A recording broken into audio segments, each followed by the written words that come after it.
আমার একজন বন্ধু প্রতিদিন রাতে পর্নোগ্রাফি না দেখলে রাতে ঘুম আসে না, এ থেকে মুক্তির উপায় কি? দেখুন, তরুণ প্রজন্মের একটা বড় অংশ, শুধু তরুণরা না, যারা অতরুণ আছেন, বয়স পরিপক্ক, এরকম লোকদের মধ্যে পর্নোগ্রাফির আসক্তি আজ চরমে পৌঁছেছে।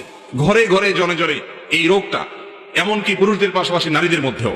ভাইরা আমার, ভেতরে ভেতরে আমাদেরকে শেষ করে দিচ্ছে এই পর্নোগ্রাফির কারণে। এই সমস্ত বাজে নেশা এবং এডিকশনের কারণে ঘরে ঘরে স্বামী স্ত্রীর মধ্যে কোনো ভালোবাসা নাই, সম্প্রীতি নেই। যারা এগুলোতে আসক্ত হয়, সবচেয়ে নগদ শাস্তি হলো তাদের দাম্পত্য জীবনের সুখ শান্তি প্রায় অলমোস্ট হারাম হয়ে যায়।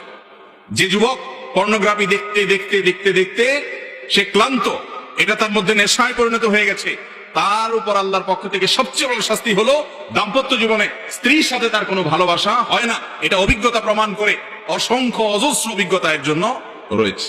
বিধায় পর্নোগ্রাফির ভয়াবহ ক্ষতিকর দিকগুলো আমাদেরকে আগে বুঝতে হবে, এবং এর মাধ্যমে নগদ লাভ করা, নগদ সাময়িক সময়ের সুখ বা তৃপ্তি লাভ করার সুযোগ থাকলেও পরোক্ষ নেই পর্ন এডিকশন যাদের মধ্যে আছে, তাদের বেশিরভাগ মানুষের উপর করা জরিপ এবং সাক্ষাৎকার, তাদের বক্তব্য, এই সবগুলোর খোলাসা, রিপোর্ট, প্রতিবেদনগুলো বলে যে এর পরক্ষণেই তাদের মধ্যে বিষণ্ণতা কাজ করে, মানসিক বিষাদ তাদেরকে ঝেঁকে বসে, যেটা তৃপ্তির জন্য ঢেকে সেখানে সাময়িক তৃপ্তির পরিবর্তে তার পরবর্তীতে আযাব তা নয়, এই পরপরই তার মধ্যে মানসিকভাবে বিষণ্ণতা ছেয়ে আসে, অশান্তি, অস্থিরতা, ডিপ্রেশন এবং খারাপ লাগা কাজ করে। সে নিজেকে খারাপ মনে করতে করতে একটা পর্যায়ে আল্লাহর রহমত থেকে পর্যন্ত নিরাশ হয়ে যায়। এই জন্য পর্নোগ্রাফির এই ভয়াবহ কাজের ভয়াবহতা এত বেশি যে গোটা দুনিয়ার জীবনটাকে ধ্বংস করে দেয়, আখিরাত ধ্বংস আছে।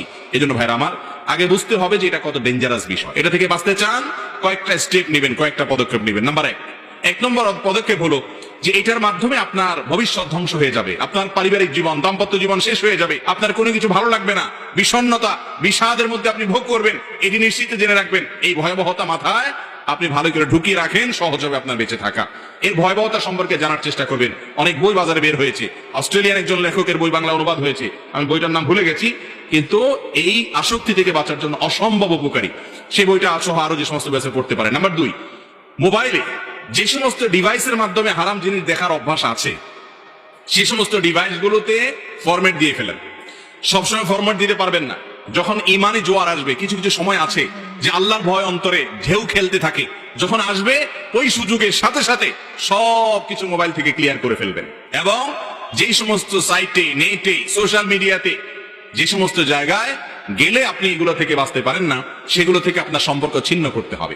এবং বেশি না, মাদকাসক্ত মানুষকে যেরকম একটা সময় মাদক নিরাময় কেন্দ্রে নিয়ে রাখলে এবং বিশেষভাবে ট্রিটমেন্ট করলে সে মাদক আসক্তি থেকে বেরিয়ে আসতে পারে, এই পর্ণ আসক্তি, এডিকশন যাদের মধ্যে আছে, তাদেরও বের হয়ে আসার জন্য সামান্য কিছুদিন একটু স্ট্রাগল করতে হবে।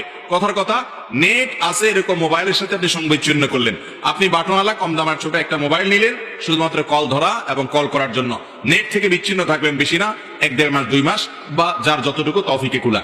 এর মাধ্যমে দেখবেন আস্তে আস্তে আস্তে আস্তে আপনার মাথা থেকে এটা ঝেড়ে চলে যাবে। এটা একেবারে নিশ্চিত। যদি আপনি 1-2 মাস অন্তত যে সমস্ত মোবাইলের কারণে, যে সমস্ত ডিভাইসের কারণে, যে সমস্ত নেটের পেজের সাথে আপনার কানেকশনের কারণে পর্ণ আসক্তি আপনার মধ্যে আছে, এগুলো দেখার সুযোগ তৈরি হয়, সেগুলো থেকে আপনি নিজেকে বিচ্ছিন্ন করে ফেলেন। দেখবেন 1-2 মাস পরে আপনার মধ্যে নেশা থাকছে না, ইনশাআল্লাহ নেশা পরিবর্তন হবে। তবে এর পাশাপাশি তৃতীয় যে কাজটি করতে হবে তা হলো সোহবতে সালেহ বা নেককারদের সান্নিধ্য। বিশেষ করে জেনা এবং জেনা জাতীয় যে অপকর্ম আছে, এই যে পর্ণ আসক্তি, এটা চোখের জেনা। নবী করিম সাল্লাল্লাহু আলাইহি ওয়াসাল্লাম বলেছেন, জেনাল আইন আন নজর, চোখের জেনা হলো চোখ দিয়ে দেখা। আপনি যতক্ষণ দেখছেন ততক্ষণ আপনি জেনা করছেন। আর জেনা এমন একটা অপরাধ, লা ইয়াজনি জানি হিনা ইয়াজনি ওয়া মুমিন, ঈমানদার যদি জেনায় লিপ্ত হয়, তাহলে যতক্ষণ সে জেনায় থাকে ততক্ষণ তার থেকে ঈমানকে ছিনিয়ে নেওয়া হয়, ততক্ষণ সে মুসলমান থাকে না, ঈমানদার থাকে না। এরপরে সেখান থেকে সে ফিরে আসার পরে তার মধ্যে ঈমান আবার আসে। এত ডেঞ্জারাস অপরাধ। এই জন্য অপরাধ করতে করতে মওত হলে বেঈমান হয়ে মৃত্যুবরণ করার আশঙ্কা আছে। এই জন্য সোহবতে সালেহ বা আল্লাহর নেককার বান্দা, আমলদার, খাঁটি ঈমানদার, আপনি যুবক, অনেক যুবক আছেন, পরিমাণে কম হলেও আছে, যারা 5 ওয়াক্ত নামাজ শুধু পড়েন তা নয়, সকল হারাম থেকে বেঁচে থাকার চেষ্টা করেন। তাদের সাথে বন্ধুতা করবেন, তাদের সাথে যোগাযোগ রাখবেন, তাদের সাথে আপনি যত বেশি উঠা বসা করবেন, নেককারদের সোহবতে যত বেশি যাবেন, তত বেশি দেখবেন ভালো পরিবেশে গেলে আপনার মধ্যে এডিকশন কমতে থাকবে ইনশাআল্লাহ। নাম্বার 4 নম্বর, পর্ণ আসক্তি থেকে মুক্তি লাভের জন্য বিশেষভাবে আপনাকে নির্জনতা পরিহার করতে হবে। মাস্টারবেশনের যে বদভ্যাস, হস্তমৈথুনের যে বদভ্যাস, সেখান থেকেও মুক্তি লাভের জন্য এই ফর্মুলাগুলো অত্যন্ত কার্যকর। আমি ব্যক্তিগতভাবে বহু যুবকের কথা জানি যে যুবকরা হয়তো তাদের এই সমস্ত পাপাচারে লিপ্ত ছিলেন, কিন্তু একটা সময় তারা এই পরামর্শগুলো মেনে তাদের জীবনকে পরিবর্তন করেছেন, আলহামদুলিল্লাহ। অতএব 4 নম্বরে আমলটা মাস্টারবেশনে যারা আসক্ত এবং যারা পর্নোগ্রাফিতে আসক্ত তাদের জন্য উপকারী, সেটা হলো যে নির্জনতা পরিহার করতে হবে। কারণ এগুলা নির্জনে মানুষ দেখার সুযোগ পায়। যথাসম্ভব একাকী থাকবেন না, মানুষের মধ্যে থাকবেন। যেখানে থাকবেন সেখানে অন্য মানুষ আপনার কক্ষে ঢুকাবেন। যত বেশি নির্জনতা অ্যাভয়েড করতে পারবেন তত বেশি ইজি হবে। আর সবচেয়ে কার্যকর হলো ওইটি যে 2-3 মাস আপনি এইগুলোর যত মাধ্যম আছে এগুলো থেকে দূরে থাকেন। দেখেন আল্লাহ রাব্বুল আলামিন বলেছেন ওয়ালা তাকরাবুজ জিনা, তোমরা জেনার কাছেও যেও না। কেন বলেছেন? কারণ আল্লাহ জানেন জেনা এমন একটা পাপ যে কাছে গেলে পতিত হয়। আপনি যদি সোশ্যাল মিডিয়ার মাধ্যমে এই এডিকশনটা আপনার মধ্যে এসে থাকে তাহলে সোশ্যাল মিডিয়া থেকে দূরে যেতে হবে, জেনা থেকে দূরে যেতে হবে, তাহলে আপনি রক্ষা পাবেন। আপনি ওখানে থেকে নিজেকে বাঁচিয়ে রাখাটা কঠিন। এই জন্য যেই ডিভাইস এগুলো আছে সেই ডিভাইস পরিবর্তন করা, নেট থেকে দূরে সরে আসা, এগুলো জরুরি। তো 4 নম্বর যে আমলটা বলেছিলাম যে নির্জনতা পরিহার, আর 5 নম্বর হলো আল্লাহর কাছে বিশেষভাবে পানাহ চাওয়া, আল্লাহর কাছে বিশেষভাবে দোয়া চাওয়া যে আল্লাহ আপনি আমাকে রক্ষা করেন এবং হেফাজত করেন। কোন মুসলমানের যদি হিম্মত থাকে যে আমি বদভ্যাস ছাড়বো, আল্লাহর জমিনে এমন কোন বদভ্যাস নাই, এমন কোন খারাপ কাজ নাই যেটা মানুষ ছাড়তে পারে না।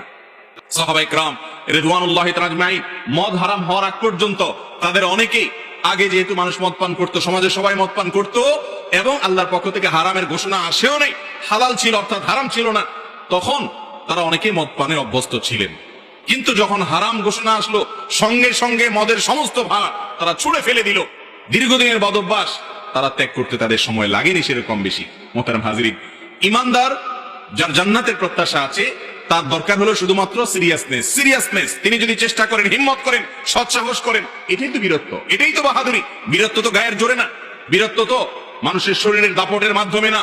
বীরত্ব হলো বদভ্যাস এবং খারাপ কাজ থেকে নিজেকে বাঁচিয়ে রাখা, নিজেকে কন্ট্রোল করতে পারা যে আমি এই জায়গায় যাবো না। আল্লাহ তাআলা আমাদের সবাইকে যাবতীয় বদভ্যাস থেকে এবং পাপাচার থেকে, বিশেষ করে পর্নোগ্রাফির আসক্তিতে আমাদের যে সমস্ত ভাই বোনরা আক্রান্ত, আল্লাহ তাআলা তাদের সবাইকে এখান থেকে বেরিয়ে আসার তৌফিক দান করুন।